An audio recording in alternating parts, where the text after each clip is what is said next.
আলেক চাচা খুলনা বিশ্ববিদ্যালয়ের শিক্ষার্থীদের কাছে এক অতি পরিচিত ও প্রিয় মুখ। সম্প্রতি চুরি হয়ে গেছে তার জীবিকার শেষ সম্বল ভ্যান গাড়িটি। জীবিকার তাগিদে যা নিয়ে চলছিল তার সংসার, সেটি হারিয়ে এখন তিনি নিঃস্ব। চাচার গ্রামের বাড়ি খুলনার বটিয়াঘাটা উপজেলার সুরখালী গ্রামে। জীবিকার টানে খুলনায় আসেন প্রায় 50 বছর আগে। শুরুতে জীবিকা নির্বাহ করতেন রিকশা চালিয়ে।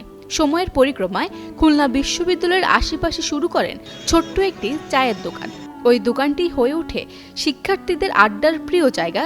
চাচা হয়ে যান সকলের প্রিয় আলেক চাচা। কিন্তু করোনা ভাইরাস মহামারী সেই স্বপ্নভঙ্গের শুরুটা বয়ে আনে। দীর্ঘদিনের কষ্টের ফসল সেই চায়ের দোকান বন্ধ হয় অবৈধ দোকান উচ্ছেদের কবলে পড়ে। টানা সপ্তমবারের মতো বেস্ট টিস্যু পেপার ব্র্যান্ড হিসেবে স্বীকৃতি পেয়েছে বসুন্ধরা টিস্যু। জীবনের তাগিদে চাচা এরপর ভ্যান চালানো শুরু করেন। সেখান থেকে চালিয়ে যাচ্ছিলেন নিজের জীবন ও সংসার। আমার বাসা তো খাওয়ার সামনে, আমি তো সেই 1991 সালের থেকে আমি তো এই ক্যাম্পাসে আছি এবং এই ক্যাম্পাসে আমি দোকানদারি করতাম আগে। তারপরে করোনার পরে আমি তো দোকানপাট নিতে পারিনি বাপ। আমি এই তারপরে খুব অসহায় হয়ে পড়লাম, মেলাটাকে অ্যাডভান্স চাই দিতে পারিনি, বিদায় আমি নিতে পারিনি। তারপরে আমি ওই একটা ভ্যান কিনেছিলাম সমিতি করে। তারপর সে ভ্যানটাও আমার এই চুরি হয়ে গেছে গত শুক্রবার। হ্যাঁ, এখন তো আমি তো খুব অসহায় হয়ে গেছি, আমি তো ওনার চলার মতন তাকত নেই। আর শিক্ষার্থীরা এবং চাচা সবাইকে তার পাশে থাকার আহ্বান জানিয়েছেন।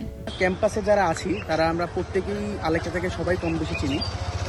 আমাদের সিনিয়র, তাদের সিনিয়র, অ্যালামনাই প্রত্যেকের মুখে একটা কমন নাম সবসময় শুনতাম, আলেক চাচা। আলেক চাচা আমাদের ক্যাম্পাসের একটা অবিচ্ছেদ্য অংশ। আলেক চাচার অ্যালামনাদের মুখ থেকে শোনা, সিনিয়রদের মুখ থেকে শোনা, আলেক চাচার সর্বপ্রথম একটা দোকান ছিল, কিন্তু সময় বেড়ে গেলে সেই দোকানটা এখন আপনার আর নাই। তার বয়স 80-র বেশি। সে এই বয়সেও ভ্যান চালায়, তার জীবিকা নির্বাহ করে। আমাদের প্রত্যেকটা শিক্ষার্থীর উচিত আলেক চাচার পাশে দাঁড়ানো।